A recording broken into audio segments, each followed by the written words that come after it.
আজ বসছে জাতিসংঘের ৬৬তম সাধারণ অধিবেশন। এতে অংশ নিচ্ছেন ১৯৩টি সদস্য রাষ্ট্রের সরকার প্রধানগণ।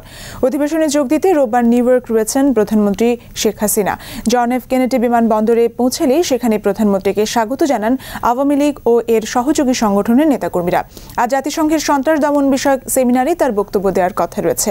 নিউ ইয়র্ক থেকে আরও জানাচ্ছেন আমাদের সিনিয়র রিপোর্টার ইমরান আনসারি। রোববার বাংলাদেশ সময় ১২টা ২০ জাতিসংঘের ৬৬তম অধিবেশনে যোগ দিতে নিউ ইয়র্কে পৌঁছান আওয়ামী লীগ সভানেত্রী প্রধানমন্ত্রী শেখ হাসিনা। দলীয় প্রধানকে স্বাগত জানাতে আওয়ামী লীগ ও অঙ্গ সংগঠনের নেতাকর্মীরা বিভিন্ন ধরনের ব্যানার ফেস্টুনি হাতে নিয়ে হাজির হন জন এফ কেনেডি বিমানবন্দরে। দলীয় নেত্রীর এ আগমন স্মরণীয় করে রাখতে কার্পণ্য করেননি নেতাকর্মীরা। এরকম সমাগম আমি ৩০ বছর কোনো সময় হয়নি কোনো প্রধানমন্ত্রীর জন্য। এবং জাতিসংঘের অধিবেশনে জননেত্রী শেখ হাসিনা বিশ্ব শান্তির মডেলের যে এজেন্ডা গৃহীত হয়েছে সমগ্র প্রবাসী বাঙালিদের জন্য আজকে আনন্দিত এবং আপ্লুত। এদিকে প্রধানমন্ত্রীর যুক্তরাষ্ট্র সফরের প্রতিবাদে বিমানবন্দরে বিক্ষোভ কর্মসূচি পালন করে যুক্তরাষ্ট্র বিএনপি ও অঙ্গ সংগঠনের নেতাকর্মীরা। আওয়ামী লীগ সরকার দেশ চালাতে ব্যর্থ হয়েছে এ বিষয়টি বিশ্ববাসীকে জানাতেই তাদের এই কর্মসূচি বলে জানিয়েছেন দলের সিনিয়র নেতারা।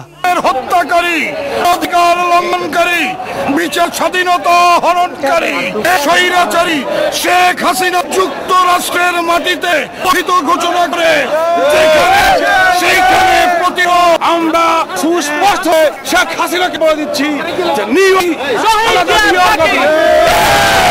দেশে বাংলাদেশে বর্তমান সরকার যে শাসন চালাচ্ছে এই স্বৈর শাসনে। পাশাপাশি দুটি দলের পরস্পর বিরোধী কর্মসূচির জন্য কঠোর নিরাপত্তা ব্যবস্থা জোরদার করা হয় বিমানবন্দর এলাকায়।